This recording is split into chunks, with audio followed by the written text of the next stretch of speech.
So hi, welcome to the Good Noise Podcast. I'm Shane, I'm Glory. and we're here with, Superdestroyer. and we're gonna ask him some questions today. I'm gonna start. So, what inspires you to start the project, and what does the project name mean? Yeah, so starting the project was I've been making music for a lot of years in general, and I always wanted to do something more guitar driven. I used to make electronic music. So I just one day decided that I was gonna kind of jump in and start recording stuff that's a little bit fuzzier and heavier. My friend had passed away at the time, and I was just like, wow, like, why am I not doing things I want to do? So that's kind of how I started taking it a little bit more seriously instead of just like passing demos to friends. And what was the other question? Sorry. Project name meaning. Mhm. Oh yeah. Honestly, it sounded cool, I guess. I was listening to a podcast and then it came up and I was like, that's a cool name. So yeah, pretty much. All right. Solid. All right. So Yeah. congratulations on your newest album. There are things are made of things, and those things are made of more things. How do you feel Thank the response to the release so far? It's been good. It's been really fun. And it seems like I've kind of reached a little bit wider crowd of people. And, it's a bit eclectic. So it's kind of fun to see people who are fans interact with me because we get to talk about a lot of like really weird music that, you don't usually get to talk about within the DIY scene. Yeah, it definitely is like kind of all over the place, but in the best way possible. Definitely, yeah. Thanks. Yeah. So, what made you choose "Remember Feelings" as the lead single for the record? Honestly, when I was recording this album, Before I Die and Remember Feelings were two of the first that I'd recorded. So I really liked that song. I felt like it kind of captured maybe the feeling that I was having. It's kind of the thesis statement in a way of the album probably, which is just like, wow, everything is really awful right now. And it just felt like a good foot to put forward. I really liked the song in general. It's just kind of fun to make too. So Okay. Solid. Yeah. All right. So is there any meaning behind the album name and cover art?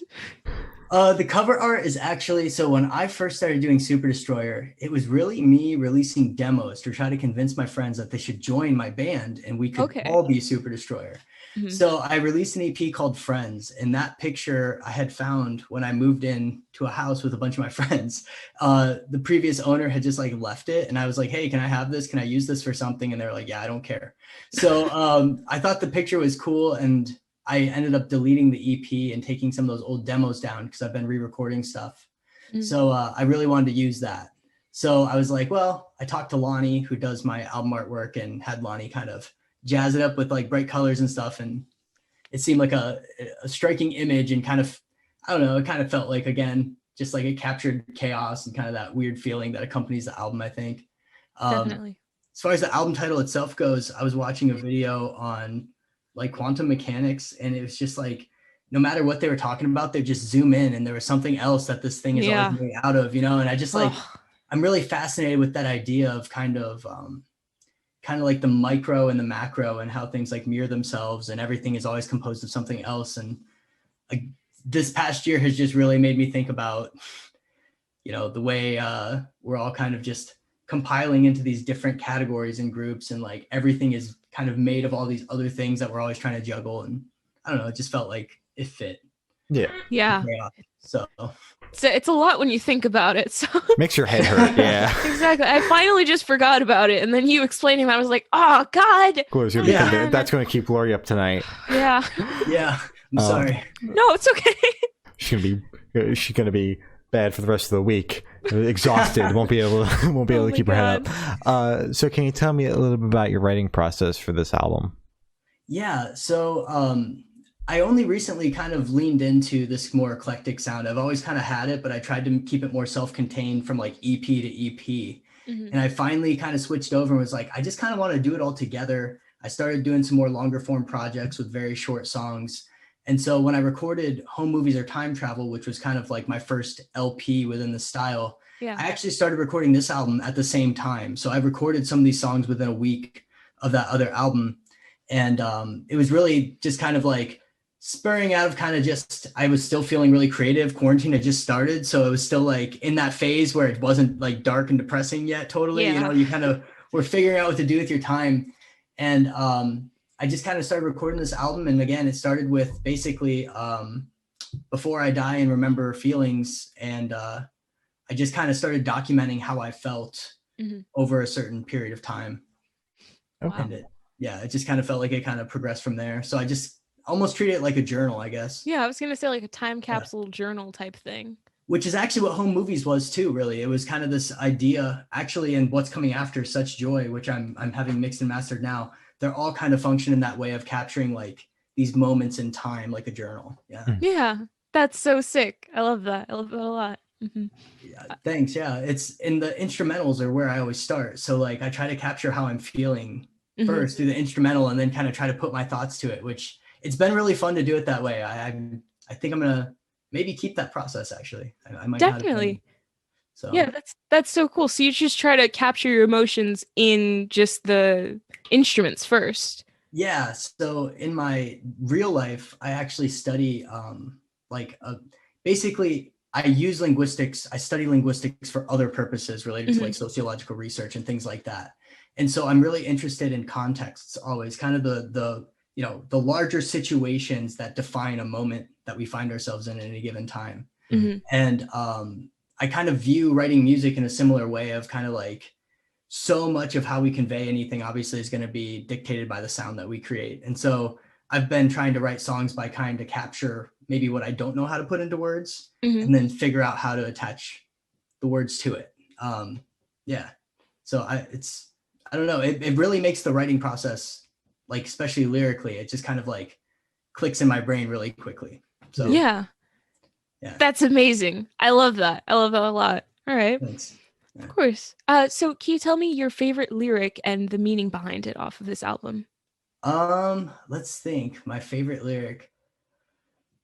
I don't know if that I only have one, but I would say like maybe instead of favorite lyric, maybe favorite lyrics, or maybe like what it's still I feel like resonates with me the most is probably Before I Die. It's just like I really like dislike kind of the ways in which we've created all of these like barriers of and ways of exploiting people, and we're seeing a lot of issues around obviously like racial inequality and racial injustice that people are still trying to address, and it feels like capitalism keeps serving as like this roadblock to progress. And that song is all about just like coming to terms with capitalism, I think, and recognizing the ways in which it's fueling so much, basically the lack of progress. So I think that those are my favorite, like those lyrics collectively are my favorite just because, I don't know, like I'm still angry, I guess. Yeah. And, a lot of the other songs are more, again, like I guess you could say maybe more journal entry type songs, but that and maybe Mind Blown Emoji also is kind of about the same idea of just, we're literally participating in social media, which turns us into a product that are being sold to these companies to just sell us more things. And I don't know, like, I think those lyrics are, I still want to write more songs like that, I guess. So yeah, those are big, also covering huge topics. So yeah. So you've definitely touched on this at least a little bit, but if you wanted to go more in depth, where was your headspace at while you're writing this album? So a little bit all over the place, as it probably sounds like, right?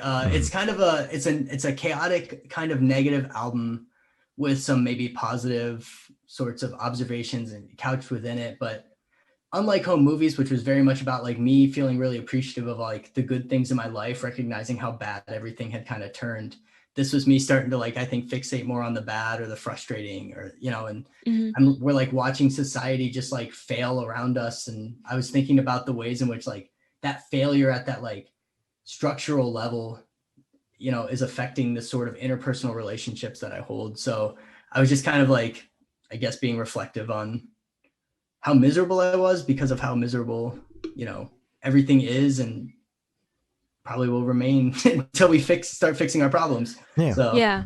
Yeah. All right. Solid. So while listening through the album, what band or artist influences pop out the most to you? Pop out the most. So this is going to be a weird one probably. But I listen to a lot of down-tempo electronica music, and Gold Panda is one that sticks out often, like Gold Panda, Giraffage, like a lot of those sort of artists. My songwriting, even when I'm doing like the heavier stuff, is kind of fueled by that sort of notion of sampling and repetition and building on loops that they use to do their songs. And I think that that's just always in my head a little bit. Them, and probably like if they were also like had members of Joyce Manor in it maybe or something. Like Joyce Yeah. Manor is probably the other big one. I always find myself listening to them. So Okay. That's perfect. yeah. So this question should be super, super quick. Off the top of your head, I want you to describe this album for new listeners in 3 words. No more, no less. All right. Chaotic, synthy, and blue. Ooh, right. blue is in like the color or the emotion? A little bit of both, I think. Yeah. Okay, solid. That's good. So is there a certain feeling or emotion you want this album to invoke in your listeners? Maybe just, I don't know if it's an emotion per se, but maybe just like self-reflection a little bit. It's kind of just about, I don't know, being self-reflective, I guess. So maybe it'd be cool if I could get people to think about their own lives, maybe a little bit. Okay. All right. So are you working on anything new that you might be able to spill the beans on? You said you've got the album being mixed and mastered. You've got a label that you're doing all sorts of shit with. So just spill everything. Tell us everything. Okay, so first I feel like I have to plug Hey I Love You because their album is coming out Friday, which I don't know when this podcast is coming out, so it'll be out probably by the time that this airs. But check out Hey I Love You, Internet Breath, very, very dope, very sick. By the time this comes out, we'll probably have announced also we're doing a Famished remix album of the album Famished. Lee Nelson B did a remix of that, so that's pretty cool. Look out for a new signee. We should be announcing that soon as well for the label. Trash Ghost Season 2 is coming out for the label. I'm trying to think of anything else. Oh, and check out Season 2 of Fry DIY, which should have just wrapped up when this comes out also, which is like 1-minute episodes that are geared towards teaching people how to enter like DIY spaces and release music and record music to kind of give them a place to jump off with. And then I guess finally, I do have an album coming out probably at the end of summer right now called Such Joy. I don't have a date for it yet, but I know it's going to be done soon. So we'll probably be figuring that out. Yeah. Solid. All right. That's so exciting. You have a lot going on.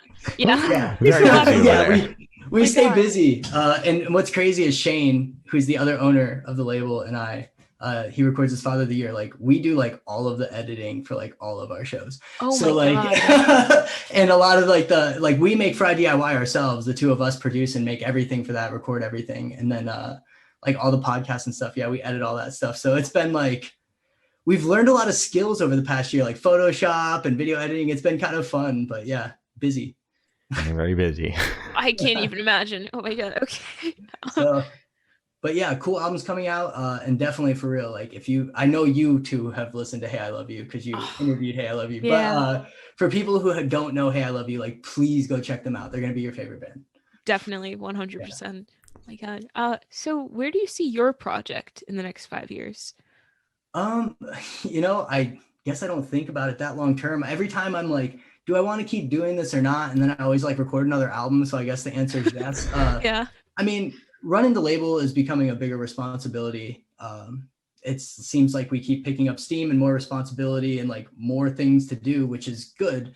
So obviously that'll be a big part of the next 5 years, but I'm sure I already have 2 LPs basically recorded. I'm working on one that's almost done and I have one that will be coming out. So like, probably still doing that, I guess, making some weird ass albums in between running a label.